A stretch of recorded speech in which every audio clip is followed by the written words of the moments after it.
Deputy Prime Minister Bing, my longtime friend, Senior Lieutenant General Bing, distinguished guests, I deeply regret that I have to be in Washington, D.C. today, and I cannot be there in person. But I do appreciate the opportunity to make some brief remarks. I believe the health disabilities agreement you are signing today is just as important as the project we launched 8 months ago to clean up the dioxin-contaminated soil and sediment at Benoit. The Benoit cleanup project follows the successful collaboration between USAID and Vietnam's Ministry of Defense to clean up the contamination at the Da Nang airport. That was an unprecedented achievement for both of our countries. Now today, our purpose is to launch the next 5-year phase of our joint program to assist Vietnamese citizens suffering from severe disabilities that were likely caused from exposure to Agent Orange and from some other war-related causes.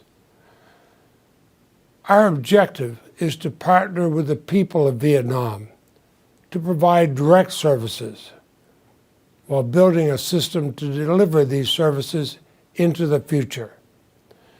Countless Vietnamese soldiers and civilians, and American soldiers and other personnel were exposed to Agent Orange. Many are suffering from cancers and other illnesses and disabilities. But today, many of their children and their grandchildren are also suffering from epigenetic effects passed down from one generation to the next. And of course, their families are struggling to care for them. The United States is currently supporting programs to help persons with disabilities in 7 Vietnamese provinces. These are provinces that were heavily sprayed with Agent Orange. Now, these programs are an expansion of the United States efforts that began in 1989 to assist persons with war-related disabilities in Vietnam, especially victims of landmines and unexploded bombs.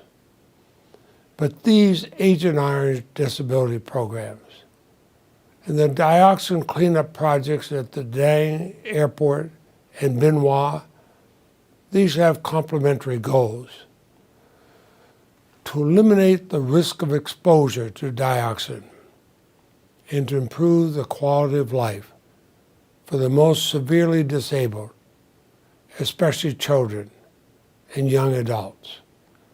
We want to assist them, as well as to increase capacities within their families and communities so they can live longer and better lives.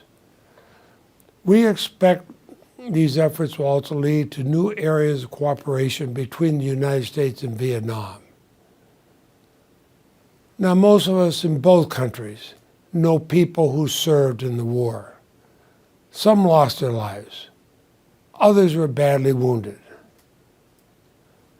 The war was a disaster for the people of both countries. But over the years, despite our differences, we have normalized relations. And we now work as committed partners to overcome these tragic legacies of the war.